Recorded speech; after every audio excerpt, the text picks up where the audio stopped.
Today we are talking about structuring your journeys, and in our ad, as you see, we are talking about the frameworks, of course, but it's only one way to structure the journey. But actually, I would like to challenge myself in this coffee session because it's informal, and I want to challenge the way I have been discussing with my customers.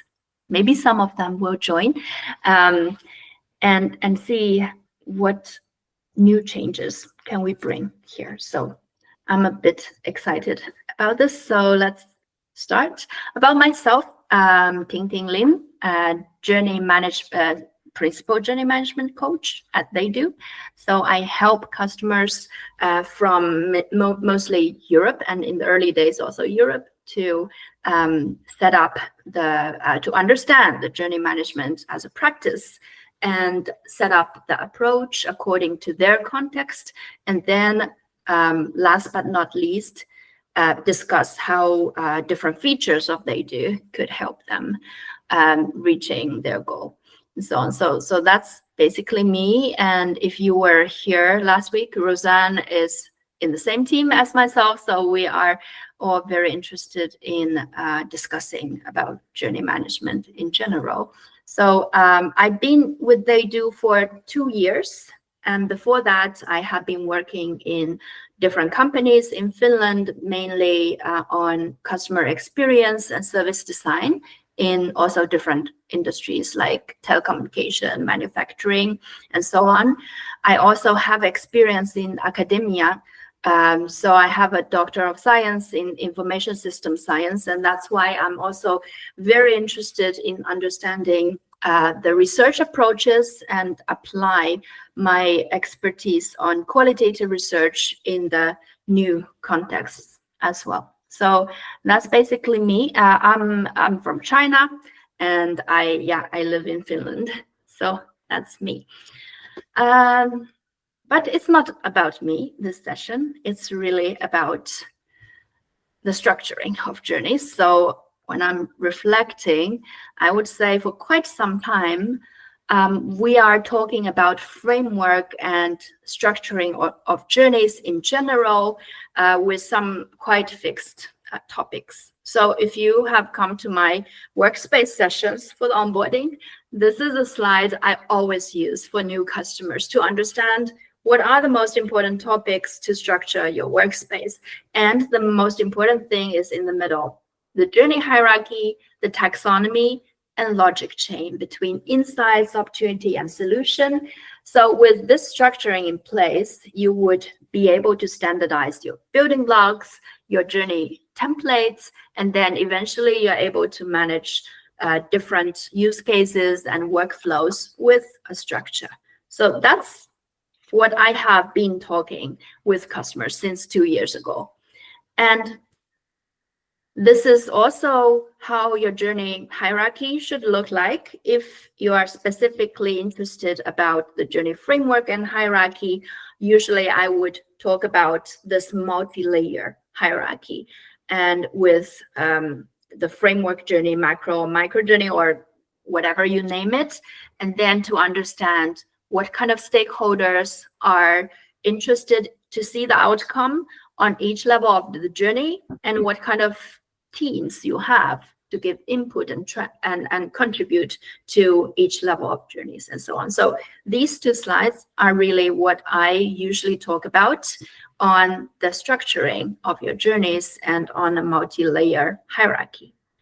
And so this session is not about these 2 slides, unfortunately. So I want to talk about and reflect on it, on what's changed. So probably when you see the ad, you have a lot of questions like, how can I structure non-linear journeys? How can I structure as-is and future journeys, and so on? Well, I'm not saying I'm not answering these questions and not discussing this, but I want us to reflect on the new context and what is changed. There is one key thing that has changed in TheyDo since last year. So that is a journey AI. So with AI, the journey mapping is revolutionized. Yes. So in that sense, that usually it takes a full week to map the journey with multiple people, but now it can be minutes. And what does that imply to our thinking of structuring and your framework and your workspace? So actually, this is the first time I talk about this. I haven't even talked about this with customers, so it will be very interesting to hear your feedback as well. So I want to reimagine and ask, how can we reimagine the structuring of our journeys in this new technology context? So usually we first understand the social context of a company.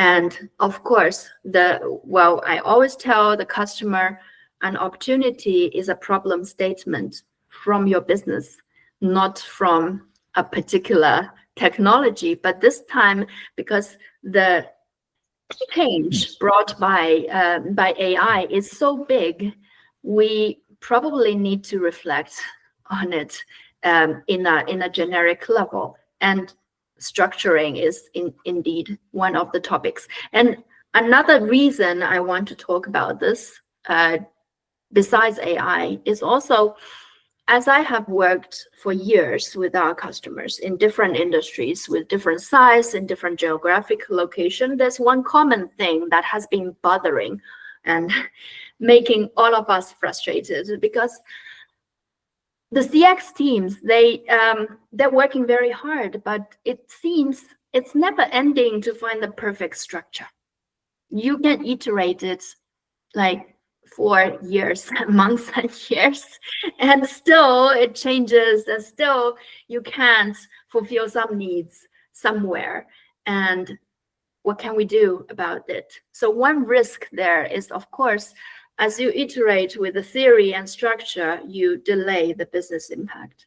So that is something we don't want. And as we have already learned, probably 60% of CX teams cannot prove business value. And that is the big number. And that is also a risk for CX teams, which are our best friends. So together we need to find a solution. How to connect to business value and have a structure that fulfill our business value while not being iterated all the time. So in this new context, I actually bring this up because this one is very interesting visualization showing a classic framework, well, with different levels of journeys. And then you can see journeys nested under each other. But then it also has something interesting that we have in the new context. We can have the data from bottom up, which means we can inject and automate this generation of insights from the most detailed layer of your journey. And then we can make summaries on each level up. And then that will allow the decision making from top down. So decision making means goal setting, opportunity prioritization, and so on. With these data supporting decision making, we can have decision making top down. So this looks still maybe some quite abstract for some of you, but I will show an example there. But if any of you have been using TheyDo, is there any reflections so far, comments regarding these pains of forever iteration of the structure and so on? Grace, I actually see you smiling and nodding. Maybe you have something to share.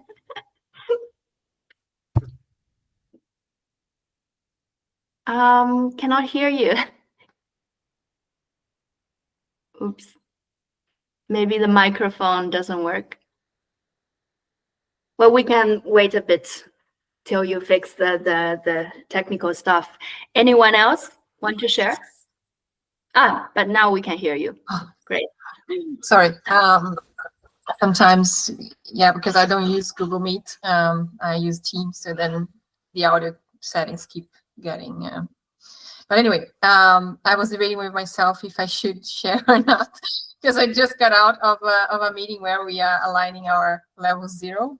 And yeah, I think one of the things I've seen, it seems to be a pattern in journey management, when teams are implementing it, is to spend way too much time on the structure and way too little time on figuring out what is the value you're trying, or the business value you're trying to achieve, which resonates exactly what you spoke about just a minute ago, right?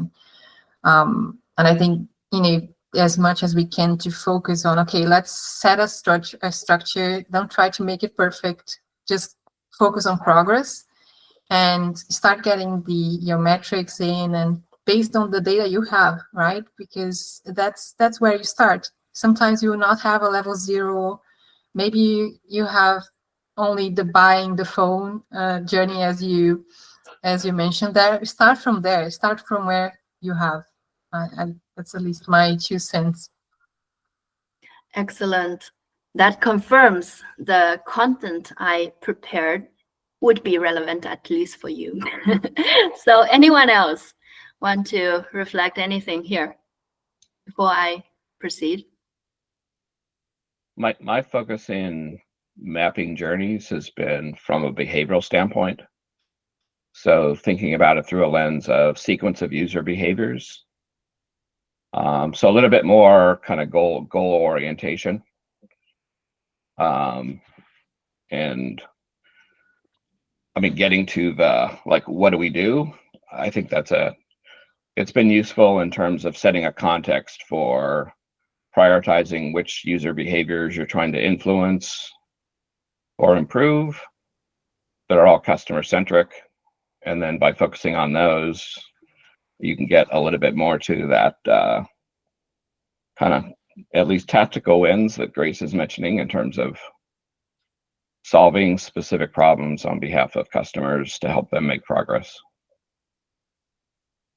Fantastic. Thank you for sharing, John. So it's about the customer behaviors, the sequencing, and then finding the priority and focuses there and so on. And by the way, I just saw Chelsea joined, and thank you for joining. And we were actually talking about the good old thing we have been talking always, like the journey framework, the structure, and we were reflecting we might have spent too much time on it and reflecting it. And why is that? Because we want CX to have business impact.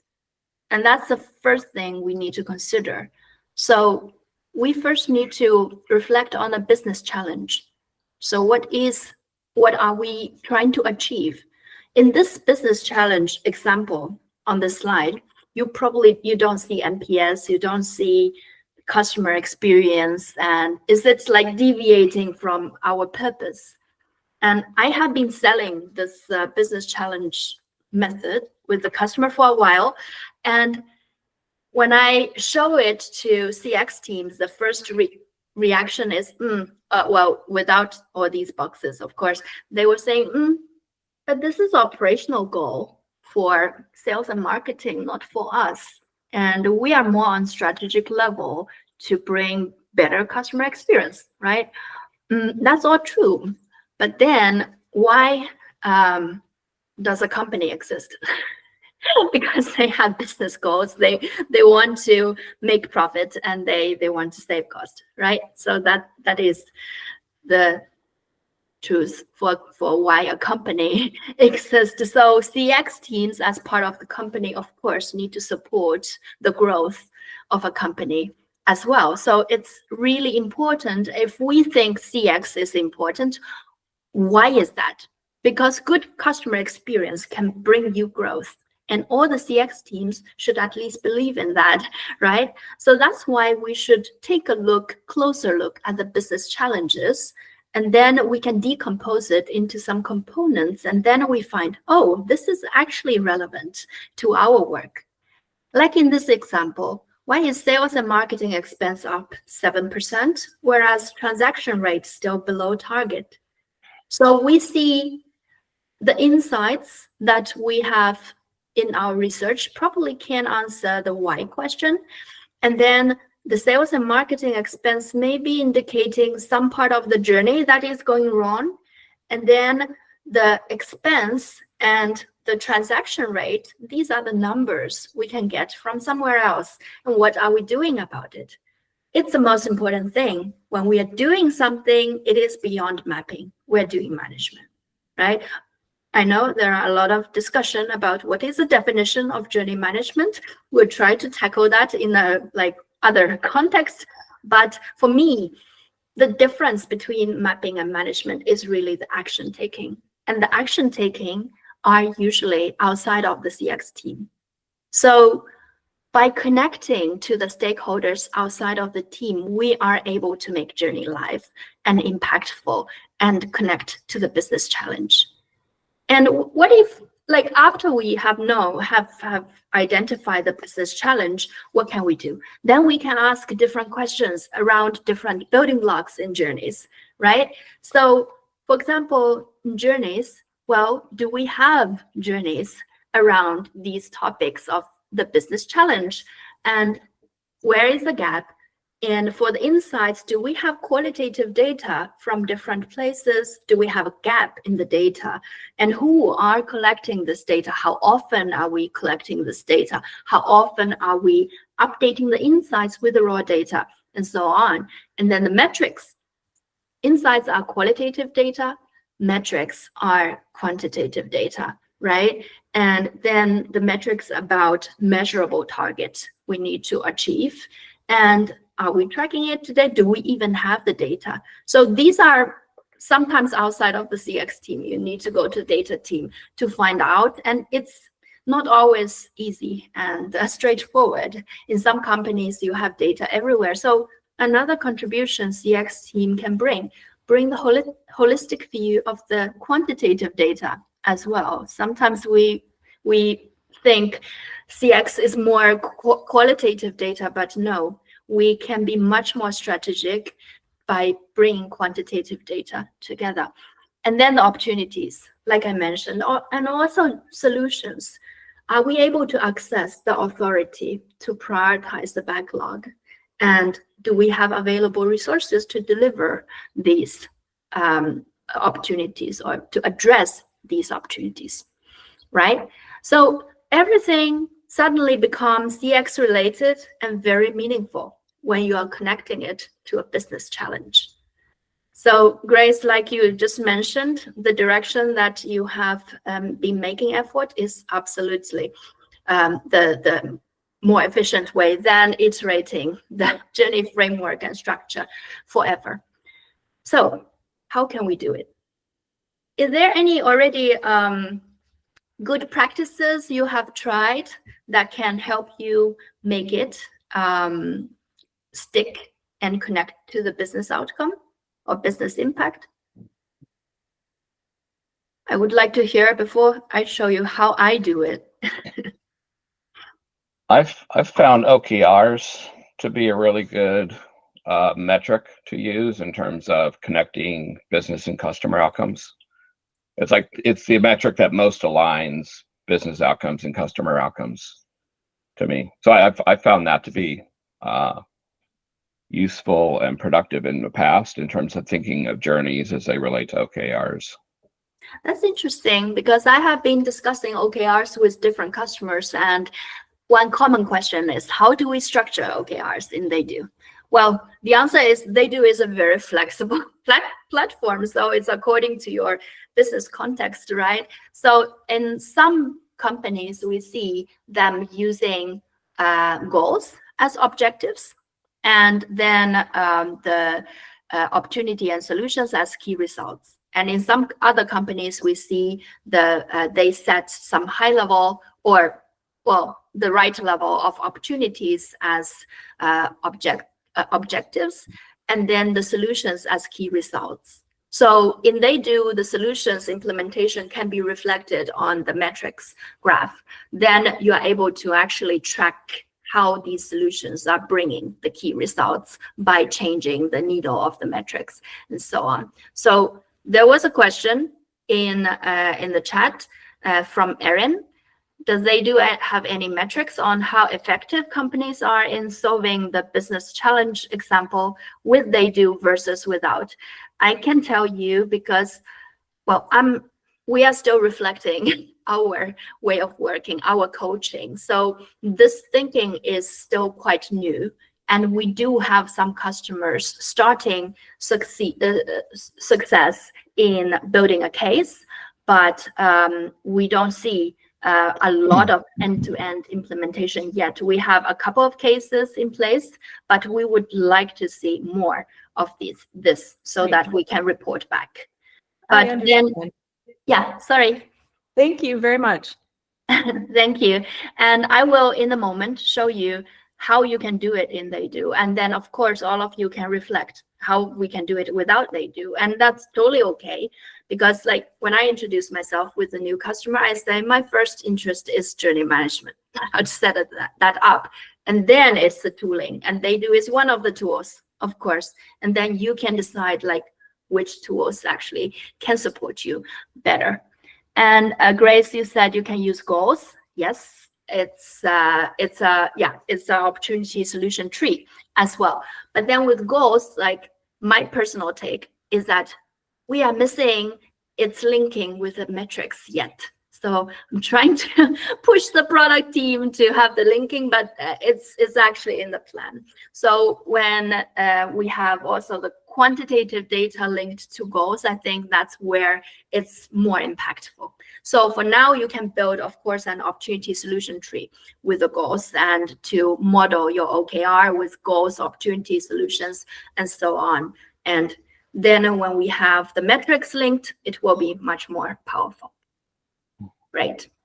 So now it's my challenge how we do it, because this is the first time I do it in front of other people. I just want you to have an open mind and give me feedback how you think about this. So I will go away from my presentation and show you how do I do it in TheyDo. So if you remember these elements, journey, insights, metrics, opportunity. Actually, I can show another slide. So I want to show you a structuring that is more data-driven. And I want to show how data, your framework, and the business challenge can interact with each other. So let me show you with an example. So when we talk about data-driven, we start from data, of course. So with Journey AI, we're able to start a journey with qualitative data. And you can start a journey by uploading. And of course, it doesn't work because I'm demoing. So usually, if it doesn't work, you just refresh the page and it will work in a moment. Yes. So now I'm creating a new journey. And I want to create a journey with telecommunication case because I actually have 5 pages from one telco company's Trustpilot page. So it's openly available data, it's customer feedback, and I can select the files from my data and create a journey. And once I select the files, I can also decide whether I want Journey AI to define my phases and steps, or do I want Journey AI to work on top of my phases and steps. So in this case, I want Journey AI to generate the structure for me in the journey. And I won't do it now because it will take some time. So I did it in advance. I did something in advance and I do something together with you. So this is the journey I get, just to save time. And as you see, I do have other lanes of the journey, but I don't necessarily need them. So what I actually got from Journey AI is a journey with phases and steps defined from my uploaded data, and I get insights for all these phases and steps. So that's basically it. And on top of that, I can also see an insight score. So that is actually a very interesting feature of Journey AI. So it will tell you the impact factor and reliability of the score. here. So the impact factor comes from the sentiment of the data. So whether it's very negative or positive from the experience impact, or the reliability means, does it appear very often across different files? Or if it's across different files from different type of research, like if it appear in both the customer feedback, survey outcome, and interviews, it will have a bigger score than if it only appear in the feedback. In this case, I only have feedback data because it's publicly available. So the impact score are not overly high, but then you can see a clear distinction between the different insights. So I can use filtering to find the most important insights here. So basically you get this in minutes from 5 pages of Trustpilot, which is not overly a lot of data, but if you have more, you can also get more insights in a journey like this, and you can use a filtering. So that's basically what you can, how you can start a journey with Journey AI. And keep in mind, this is my first research with this telco company. I don't have any other journeys there, but I do have their customer lifecycle framework. So what I can do is I got this journey from the Journey AI with the data set I get. So then I can actually nest this journey. Although I only have one journey, I can nest it. And this is also pre-done before the meeting, just to save some time. But as you see, I have the customer lifecycle model. I have this one journey underneath. And what I did is I checked the phases in the journey made by AI, and I mapped them into the steps of the higher level journey. So that's basically to link the data in the correct structure. And then we can have some really interesting findings. So as you remember, these phases from generated by AI, I actually first made an analysis manually and link them to the relevant steps under their customer lifecycle model.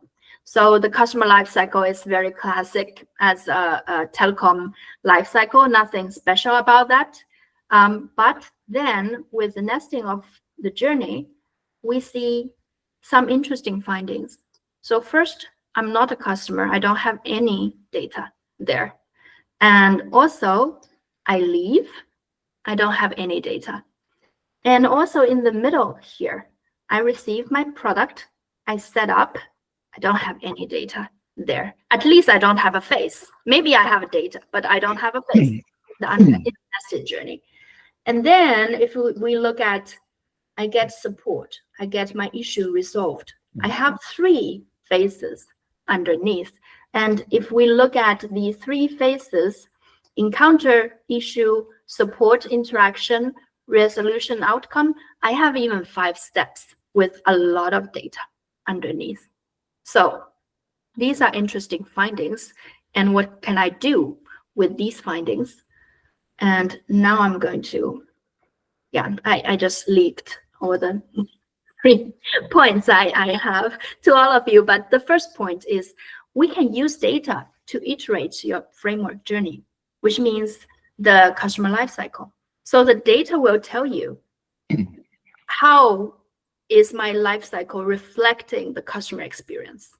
So in my example, as you see, because of these interesting findings, we can make some adjustment in the lifecycle model. So for example, I receive my product, I set up. Well, this is just, of course, just the first attempt, and it's not a lot of data. But imagine if you have your research team with all the data imported into that journey, and you don't see, I receive my product, I set up stage very prominent in that journey. What does that mean? It means probably my I onboard phase need to be simplified. I don't need these 2. And why did I need it in the beginning? Because I have different departments. I have logistics, and I have the technical department in charge of these different steps. Well, probably they need to collaborate more instead of having these silos, because there are not too much customer insights there. So we don't have much learnings if we want to work in silos like that. And maybe we can merge all these 3 steps under I onboard, because I activate my service, it probably already include I receive and I set up from the data point of view, from customer experience point of view. So John, please. Yeah, so I have a question. So sources of data are very, very different, right? And so if I were to think of data from something like Trustpilot, it's typically on the extremes, right? Very positive experience or very negative experience. Yeah. And so I'm questioning whether, if I'm using that data source and there's nothing about these stages or steps in the journey, potentially it's simply that they're just neutral, right? That the reason they're not in the data set is that they are neutral experiences versus positive or negative experiences. So I don't know, I'd almost want to say, like, maybe I need to gather data around those areas, because sometimes my opportunities are where there are neutral experiences, and creating them, changing them from neutral to positive. I don't know, it's just a thought. But I love this. I love what you just said. Yeah, please, sorry. Yeah, so I love this I love this concept of kind of the uncovering the actual journey, but interested in terms of how you're thinking about the weighting of different data sources and the integration, because I could be getting, like you said, Qualtrics survey data, which are kind of more repetitive or consistent or something I've trended over time. And then I could be inserting Trustpilot data or other review data. Like, what challenges have you come across in terms of like they'll conflict in some ways, they'll support each other in some ways?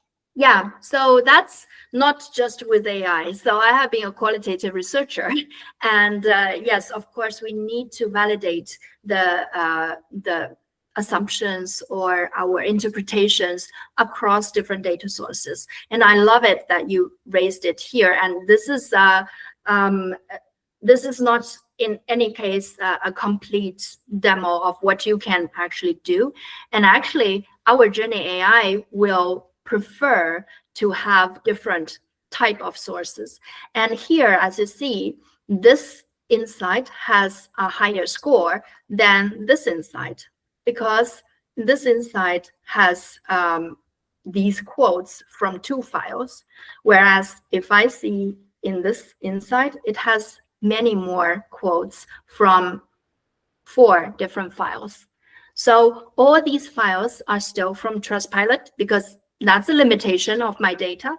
But imagine if I also have a survey, if I also have interview here, this insight will have even more weight, even more score than the other insights. And one issue actually from Journey AI is you get overwhelmed. If you have a lot of data there, you get like 500 insights in one journey, really cluttered. So at that time, you really need to rely on the scoring to understand the most important thing. Like you mentioned in the beginning, I have all these insights, I have all these user behavior data.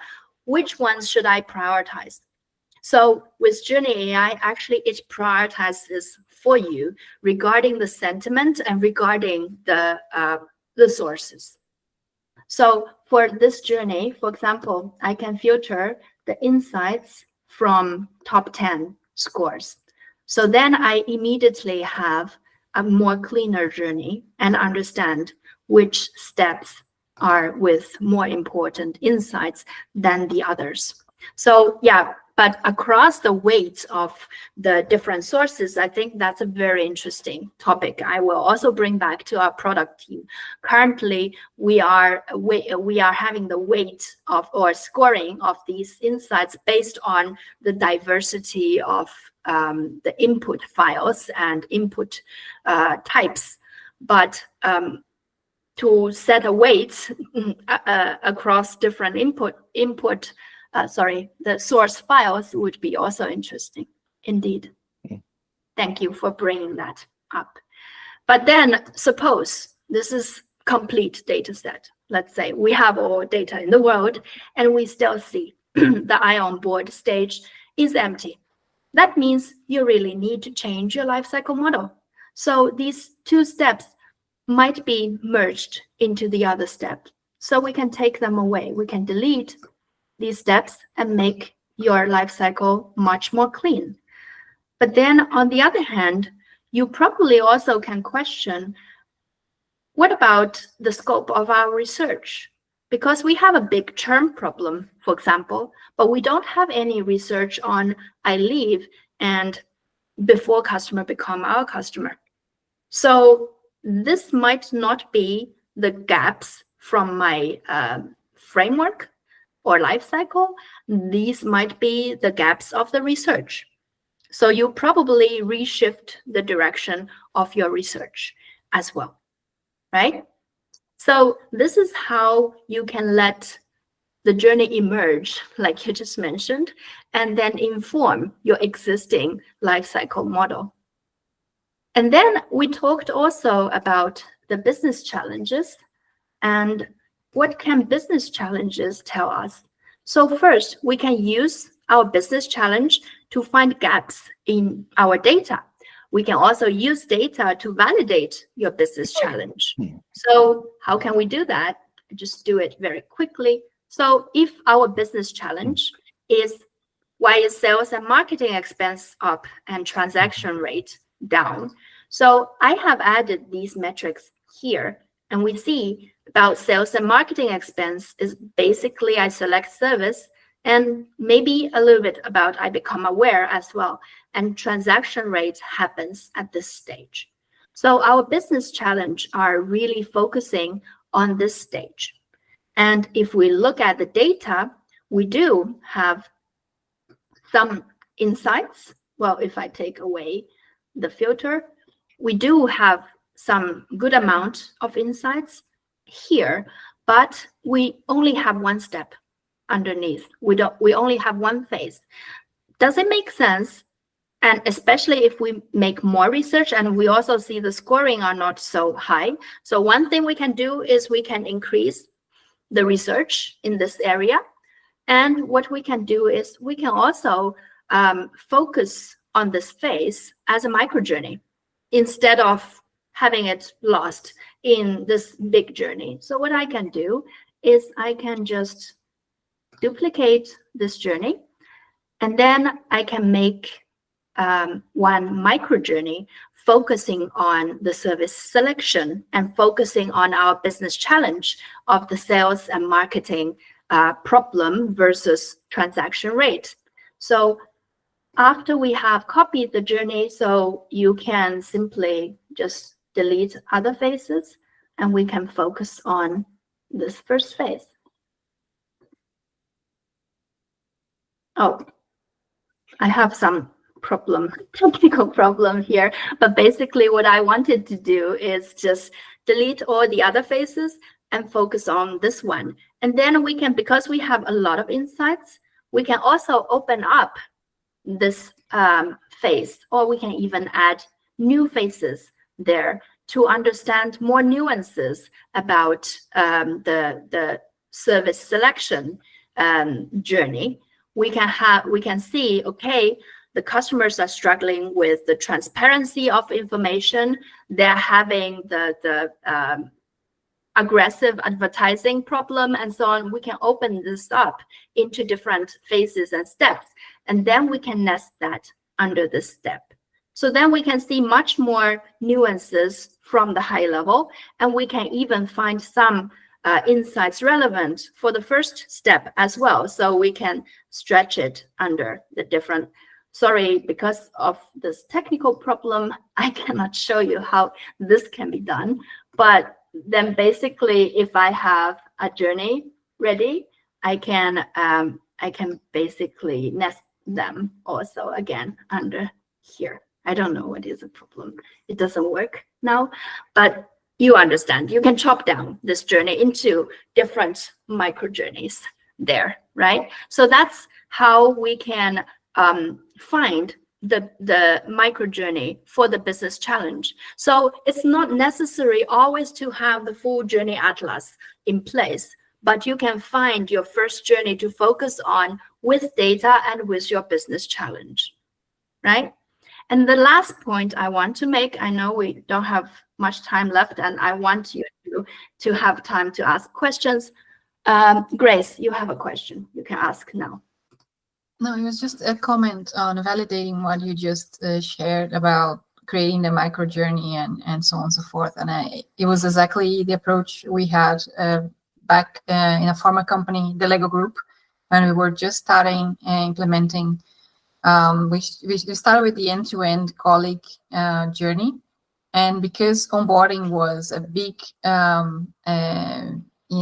priority for the business, we had OKRs, we had a lot of things going for that investment globally. So we actually started, diving deeper on that one, and up until when there's a document signing, we have some issues and mapping that out. So I think it is a very very lean approach to instead of trying to map everything, just focus on what is the biggest business challenge that the business has that it's already identified, and just use that use journey management as the how to get to the end goal. Yeah. And it also related to your question in the chat. So of course, this is the life cycle journey is just a format of a framework journey. We see a lot of different formats of the life cycle of the framework journey that is on the highest level. We see a dashboard, for example. People want to see the different numbers related to different archetypes of the customers. We see a portfolio journey based on the different product areas and so on. Of course, on the highest level, it's more the business view rather than the customer view. And we want to make a linkage there. So then it makes even more sense to chop down this emerging journey into meaningful chunks and relink these insights or micro journeys under the right step. So you don't have to always do this step, but you can analyze the part of the journey or even the building blocks, the insights inside the journey to drag and drop it into the right steps in your framework.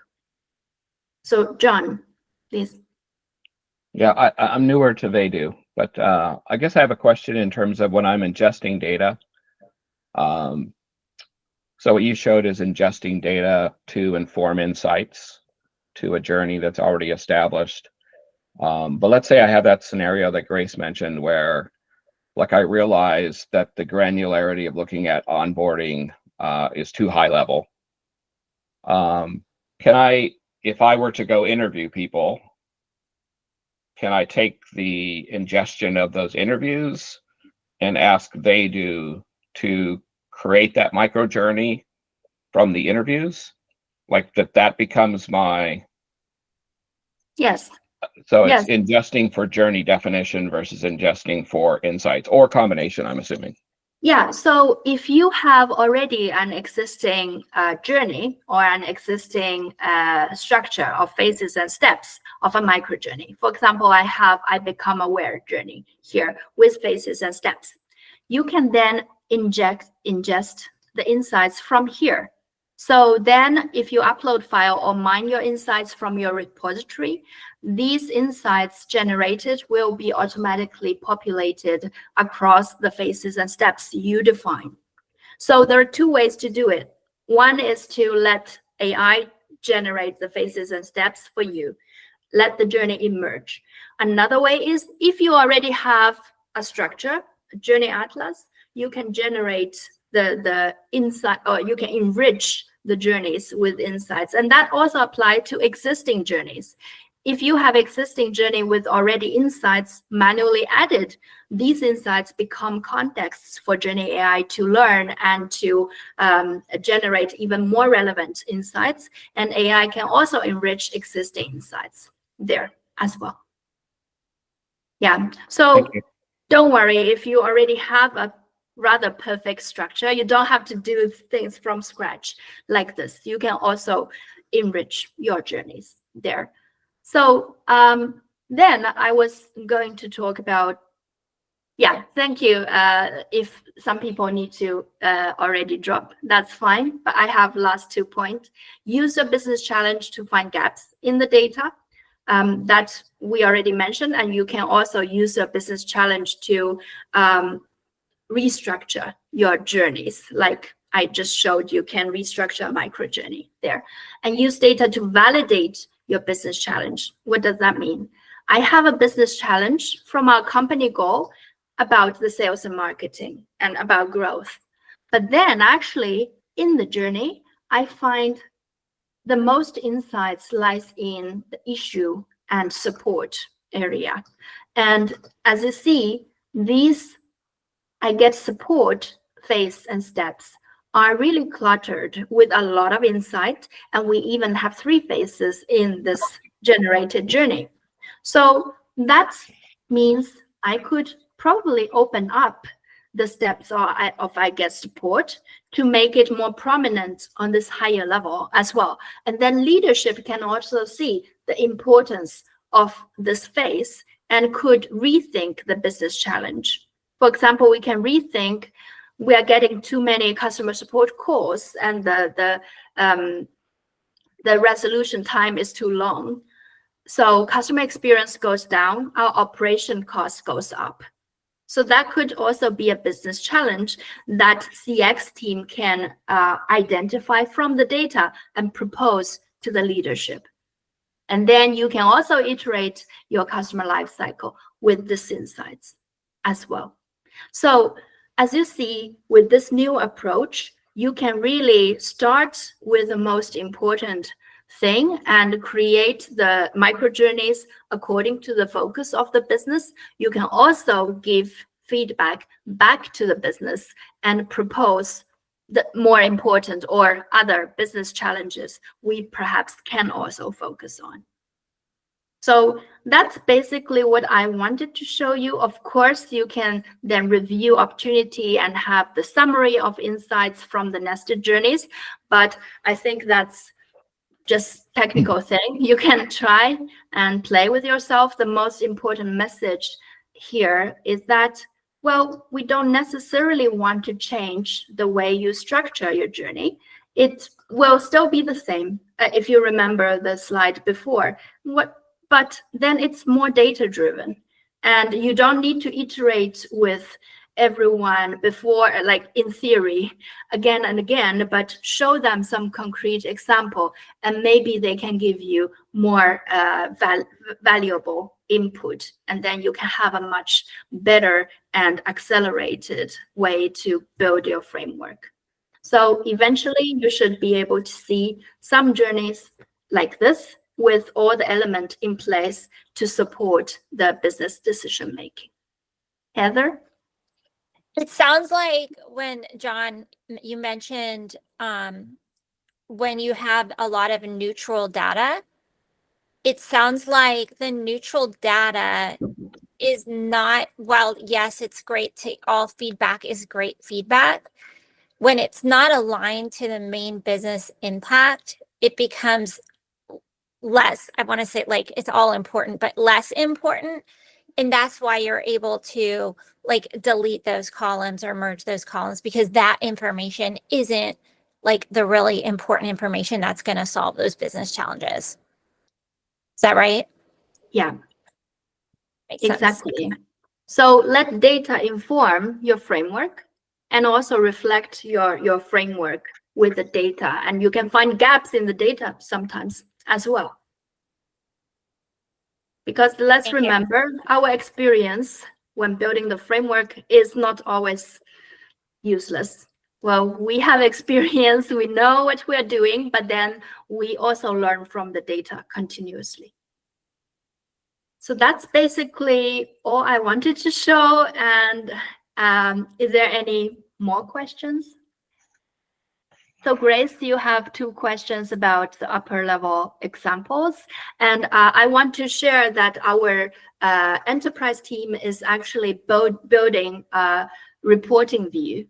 So it's not just a journey view, but you can visualize your qualitative and quantitative data in different ways for different stakeholders, like how my pains evolves and what are the different metrics evolves and so on. So stay tuned.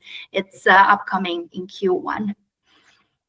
And what you also mentioned, that rename the course structure, phases, and steps. Yeah, it's not the first time I hear about this. I will give a nudge to the product.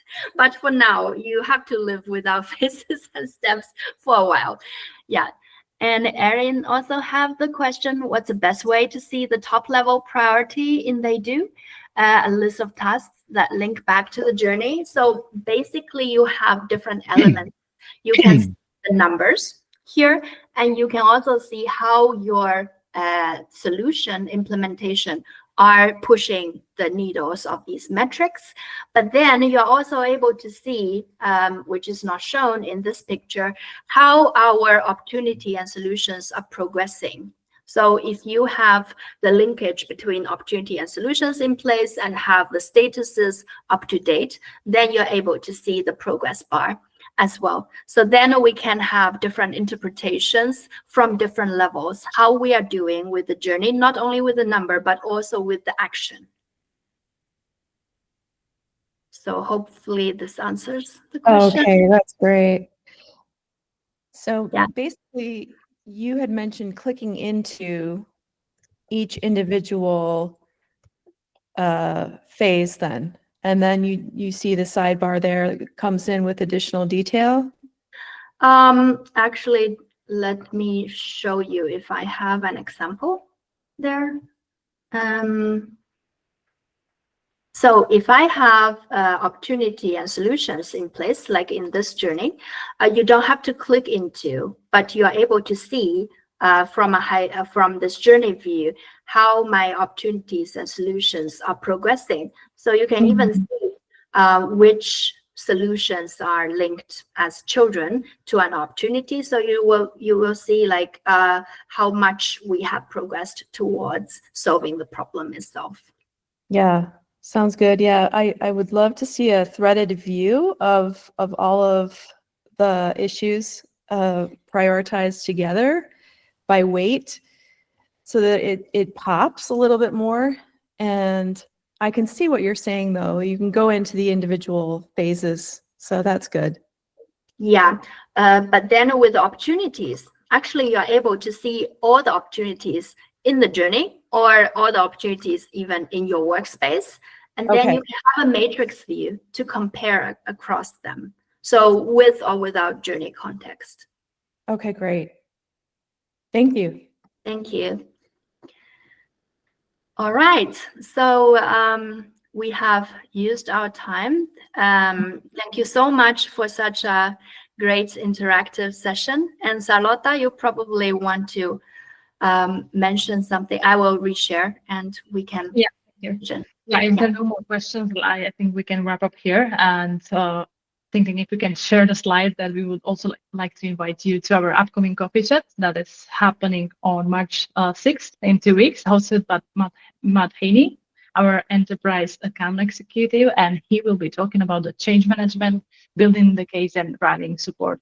We will share more information in the community and in the follow-up email. But yeah, Tingting, do you have any insights or comments on the topic or in general about this? Well, Matt is really an experienced professional in different industries, and I even want to join this webinar myself. So I really recommend you to join this one. I already registered. So hot please. topic in the community. Yeah, so big thank you to Tingting for sharing your knowledge and expertise. This was a super valuable session. And of course, thank you to everyone who joined us today and for all of your great questions. And yeah, we hope to see you in the upcoming coffee chat. So yeah, thank you. Have a great rest of the day. Thank Bye-bye. you. Bye-bye. Bye bye.